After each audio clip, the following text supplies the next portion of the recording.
உலகெங்கும் வாழும் அன்பான தமிழுள்ளங்களுக்கு அநேக கோடி வணக்கங்கள். நல்ல நேரம் நிகழ்ச்சியூடாக நல்லதே நினைப்போம், நல்லதே நடக்கும், நலமாயிருப்போம். இன்றைய தினம் 4ஆம் தேதி 6ஆம் மாதம் 2026 குருவாசரம் என்று சொல்லக்கூடிய வியாழக்கிழமை. பராபவ வருடம் வைகாசி மாதம் 21ஆம் நாள், சதுர்த்தி திதி, உத்திராட நட்சத்திரம், சித்த யோகம், சங்கடகர சதுர்த்தி விரதம் இருக்க வேண்டிய நாள். இன்றைய தினம் ராகு காலம் 1:30 மணி முதல் 3 மணி வரை. இன்றைய தினம் யமகண்டம் 6 மணி முதல் 7:30 மணி வரை. இன்றைய தினம் நல்ல நேரம் 7:30 மணி முதல் 9 மணி வரை. இன்றைய தினம் குளிகன் நேரம் 9 மணி முதல் 10:30 மணி வரை. இன்றைய தினம் திருவாதிரை நட்சத்திரக்காரர்களுக்கு சந்திராஷ்டம தினம். திருவாதிரை நட்சத்திரக்காரர்களுக்கு சந்திராஷ்டம தினம். சூலம் தெற்கு, பரிகாரம் தைலம். என்ன நேர்களே, வாருங்கள் இனி இன்றைய தினத்திற்குண்டான ராசி பலன்களை பார்க்கலாம்.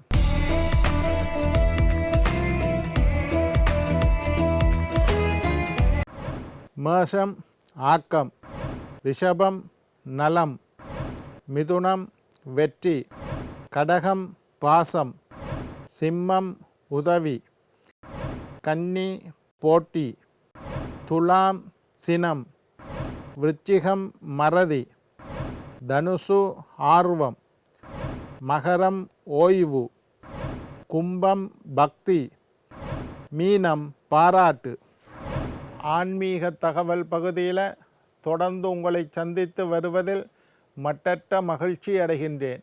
ஒவ்வொரு நாளும் ஒவ்வொரு புதிய அற்புதமான ஆன்மீக தகவல்களை உங்களோட பகிர்ந்து கொண்டு இருக்கிறோம். அந்த வகையில் இன்றைய தினமும் சில நல்ல விஷயங்களை உங்களோட பகிர்ந்து கொள்ளலாம் என்று காத்திருக்கிறேன். எங்களுடைய நிகழ்ச்சிக்கு நீங்கள் தரக்கூடிய ஆதரவு என்னை மகிழ்ச்சி அடைய செய்கின்றது. நிகழ்ச்சி சம்பந்தமாக வாஸ்து, ஆன்மீகம், ஜோதிடம், எண்கணிதம், அதிர்ஷ்டக்கல், பெயர் மாற்றம் சம்பந்தமாக ஏதாவது சந்தேகங்கள், கேள்விகள் இருப்பின் சக்தி டிவி நல்ல நேரம் நிகழ்ச்சி தயாரிப்பாளர் கீழ்கண்ட முகவரிக்கு கடிதம் மூலம் என்னை தொடர்பு கொண்டால் தொடர்ந்து வரக்கூடிய நிகழ்ச்சிகளில் தகுந்த கேள்விகளுக்குண்டான பதில்களை தொகுத்து தர காத்திருக்கின்றேன். இன்றைக்கு என்னத்தை பற்றி பார்க்க போகிறோம்னா, ராசி பலன், குரு பெயர்ச்சி ராசி பலன்களை பற்றி பார்த்து கொண்டிருக்கிறோம். மிதுனத்தில் இருந்த குரு கடகத்துக்கு உச்சமடைய மாறப்போகின்றார். அப்படி மிதுனத்தில் இருந்து கடகத்துக்கு குரு மாறியது மேஷம் முதல் மீனம் வரையுள்ள 12 ராசிக்காரருக்கும் எப்படி இருக்குது என்று ஒரு நாளைக்கு ஒரு ராசி வீதமாக பார்த்து கொண்டு இருக்கிறோம். இன்றைக்கு ரிஷப ராசி அன்பர்களே, ரிஷப ராசிக்காரர்களுக்கு இந்த குரு பெயர்ச்சி எப்படி இருக்குது என்று பார்க்க போகிறோம்.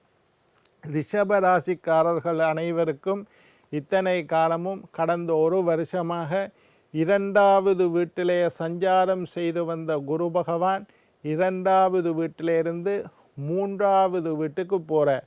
2வது வீடு நல்ல இடம், 3வது வீடு மறைவு ஸ்தானம். ஆனாலும் குரு உச்சமடைய போகின்றார் என்பது ஒரு நல்ல விஷயம்தான் இருக்குது. முதலாவது 3வது வீடு காது, மூக்கு, தொண்டை, ENT என்று நாங்கள் சொல்லுவோம். காது, மூக்கு, தொண்டை. இது சம்பந்தமாக ஏதாவது தொந்தரவுகள் வருவதற்கு வாய்ப்பு அதிகமாக இருக்குது.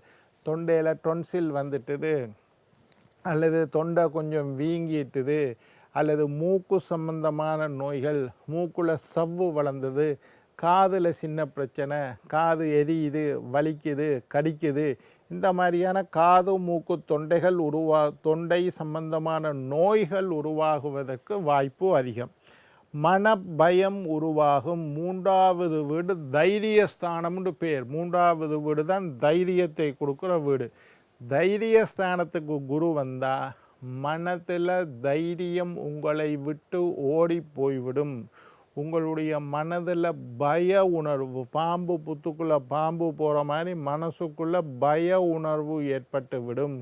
தேவையில்லாத பயங்கள், நடக்காத விஷயம் நடந்துருமோன்ற யோசனை, தேவையில்லாத விஷயத்தை பற்றின சிந்தனைகள் வரும். எதை மறக்க வேணும்னு நினைக்கிறீங்களோ அதை மறக்க முடியாமல் இருப்பது, எதை நினைக்கக்கூடாது என்று நினைக்கிறீங்களோ அந்த விஷயங்கள் திரும்ப திரும்ப நினைவுக்கு வாரது. என்னத்துக்கு பயப்படுறீங்கள்னு உங்களுக்கே தெரியாது ஒரு பய உணர்வு, என்னத்துக்கு ஏங்குறீங்கள்னு உங்களுக்கு தெரியாது ஒரு ஏக்கம், என்னத்துக்கு கவலைப்படுறீங்கள்னு உங்களுக்கே தெரியாது ஒரு கவலை, ஒரு தாழ்வு மனப்பான்மை, இந்த மாதிரி மனசு சம்பந்தமான குழப்பங்கள் உருவாகும். அதே நேரத்தில் உங்களுடைய துணையின் ஆரோக்கியத்தில் அக்கறை செலுத்துங்கள். நீங்கள் கணவனாக இருந்தால் உங்களுடைய மனைவியின் ஆரோக்கியத்தை பற்றி கொஞ்சம் பாருங்க. நீங்கள் மனைவியாக இருந்தால் உங்களுடைய கணவனின் ஆரோக்கியத்தை பற்றி கொஞ்சம் பாருங்க. அதில் ஏதாவது பிரச்சனைகள் வரத்துக்கு வாய்ப்பு இருக்குது. குடும்பத்தில் இருந்து வந்த பகை கொஞ்சம் கொஞ்சமாக நீங்கும். குடும்ப பகை நீங்கும். உறவுகளுக்கு மத்தியில் அந்யோன்யம் ஏற்படும். குடும்ப உறவு மேம்படும். சகோதர விடயத்தில் கவனமாக இருங்கள். 3வது வீடு சகோதரஸ்தானம், பிற்சகோதரஸ்தானம். பிற்சகோதரர்களோட சில பகை ஏற்பட வாய்ப்பு இருக்குது. பிற்சகோதரம்னா உங்களோட தம்பி அல்லது தங்கச்சி, உங்களுக்கு பின்னுக்கு இருக்கக்கூடிய சகோதரத்தை ஜோதிடம் பிற்சகோதரம்னு சொல்லுது. அவர்களோட சின்ன சின்ன மனஸ்தாபம் ஏற்படலாம். அவர்களுடன் கருத்து வேறுபாடு ஏற்படலாம். அவர்களுடன் கருத்து முரண்பாடு ஏற்படலாம். அதையெல்லாம் தவிர்த்து கொள்ளுங்க. தேவையில்லாமல் சகோதரர்களுக்கிடையே வாக்குவாதத்தில் ஈடுபடாதீங்க. கோர்ட்டு கேஸு, வம்பு வழக்கு, சண்டை சச்சரவு, இது சம்பந்தமாக இருந்து வந்த பிரச்சனைகள் எல்லாம் படிப்படியாக குறைவடைவதை காண்பீர்கள். வழக்கில் உங்களுக்கு வெற்றி கிடைக்கும். குரு 3ல் உச்சமடைகின்றார். கோர்ட்டு கேஸில் உங்களுக்கு நன்மைகள் ஏற்படும். வழக்கில் உங்களுக்கு சாதகமான தீர்ப்பு ஏற்படும். எதிரிகள் உங்களை கண்டு அஞ்சுவார்கள். எதிரிகள் உங்களை நினைத்து பயப்படுவார்கள். எதிரிகளுடைய ஆற்றல் வல்லமை கொஞ்சம் கொஞ்சமாக குறைஞ்சு கொண்டு போகும். உங்களுக்கு மேலே யாராவது வழக்கு போட்டால் அவனுக்குத்தான் செலவு அதிகமே தவிர உங்களுக்கு சாதகமாக முடியும். பெற்றோர்களுக்கு உங்களால் மதிப்பு மரியாதை பட்டம் பதவி எல்லாம் அதிகரித்து காணப்படும். பிள்ளைகளால் பெற்றோர்களுக்கு நன்மை, இது பெரிய விஷயம். ஒரு பெற்றோருக்கு என்ன சந்தோஷம் தெரியுமா?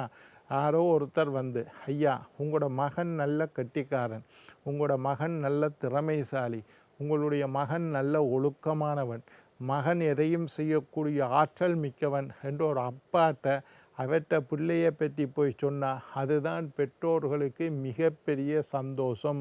அந்த மாதிரி சந்தோஷங்கள் எல்லாம் கிடைக்கிறதுக்கு பெற்றோர்களுக்கு பிள்ளைகளால் மதிப்பு மரியாதை கூடும். எதிர்பார்க்காத சில நன்மைகள் நடக்கிறதுக்கும் வாய்ப்பு இருக்குது. குரு உச்சம்ன்றதை மறக்காதீங்க. எதிர்பார்க்காத நன்மைகள், நீங்கள் நினைச்சே இருக்க மாட்டீங்கள், சில நல்ல விஷயங்கள் நடக்கும். சில நன்மைகள் நடக்கிறதுக்கு வாய்ப்பு இருக்குது. இருந்து வந்த சிக்கல்கள் குடும்பத்தில், பொருளாதாரத்தில், பணத்தில், தொழிலில், வியாபாரத்தில், உறவுகளில் இருந்து வந்த சிக்கல்கள் எல்லாம் படிப்படியாக குறையும். வியாபாரத்தில் ஒரு சிக்கல் இருந்துச்சு ஐயா, சமாளிக்க முடியாமல் கஷ்டப்பட்டேன், படிப்படியாக குறையும். தொழில் செய்கிற இடத்துல ஒரு சிக்கல் புதுசாக வந்துட்டு படிப்படியாக குறையும். குடும்பத்துக்குள்ளே ஒரு சிக்கல் வந்துட்டுது, படிப்படியாக குறையும். சிக்கல்கள் எல்லாம் குறையும். தொழில் துறையில் முன்னேற்றம் ஏற்படும். விரும்பிய இடமாற்றம் கிடைக்கும். விரும்பிய பதவி உயர்வு கிடைக்கும். சம்பள உயர்வு கிடைக்கும். தொழிலில் முன்னேற்றம் ஏற்படும். மேலதிகாரிகளின் பாராட்டு கிடைக்கும். உங்களுக்கு மேலே வேலை செய்யக்கூடியவர்கள் உங்களை பாராட்டுவார்கள். உங்களுக்கு கீழே வேலை செய்யக்கூடியவர்கள் உங்களுடைய சொல் பேச்சு கேட்டு வேலை செய்வார்கள். சக தொழில் உங்களோட சேர்ந்து வேலை செய்யக்கூடியவர்கள் உங்களுக்கு ஒத்துழைப்பு தருவார்கள். வியாபாரத்தில் லாபம் அதிகரிக்கும். அது ஒரு பக்கம் குரு 2லிருந்து 3 வந்தாலும் லாபம் அதிகரிக்கும். குரு உச்சமடைகிறார்ன்றதை மறந்துடாதீங்க. நீங்கள் வியாபாரத்தை விரிவுபடுத்தலாம். வியாபாரத்தில் புதிய முதலீடுகளை போடலாம். அதெல்லாம் ரிஷபராசிக்கு சனி 11ல் இருக்காருன்றது மறந்துடாதீங்க. அதெல்லாம் நன்மைகள் நடக்கும். தொழிலில் முன்னேற்றம், வியாபாரத்தில் முன்னேற்றம். வராத பணம் வந்து சேரும். இந்த காசு வராதையா, அவன்ட காசு துளைஞ்சு போச்சு, இனிமேல் அது கிடைக்காது என்று நினைத்த இடத்துல இருந்து திரும்பி பணம் உங்களுடைய கையில் வந்து சேர்றதுக்கு வராதுன்னு விட்டு போன பணம் திரும்பி வரக்கூடிய வாய்ப்பு உங்களுக்கு அதிகரிக்கும். அதிர்ஷ்டங்கள் சிலது நடக்கும். ஸ்வீப் டிக்கெட் எடுக்கிறது, லொத்தர் எழுதி போடுறது, நல்ல சந்தர்ப்பங்கள் வாடுறது, திடீரென்று வெளிநாட்டுக்கு விசா வாடுறது, லொத்தர் விசா கிடைக்கிறது. இந்த மாதிரி அதிர்ஷ்டம் சம்பந்தமான முயற்சிகளை மேற்கொண்டால் அதிர்ஷ்டம் எப்போ வேலை செய்யும்? நீங்கள் வீட்டில் படுத்திருந்தால் வேலை செய்யாது.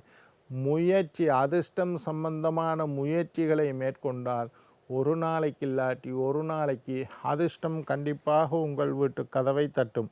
11 சனி இருக்கார் என்றதை ரிஷபராசிக்காரர்கள் மறந்து விடாதீர்கள். லாபஸ்தானம், புதையல் ஸ்தானம், லாபஸ்தானம், அதிர்ஷ்டஸ்தானத்தில் சனீஸ்வரன் இருக்கிறார். குரு இஞ்சால உச்சம் அடைஞ்சிருக்கார். அதனால் பெரிய அளவெல்லாம் ரிஷபராசிக்காரர்களுக்கு பிரச்சனைகள் வராது. எதையும் சமாளிக்கக்கூடிய ஆற்றல் இருக்கும்.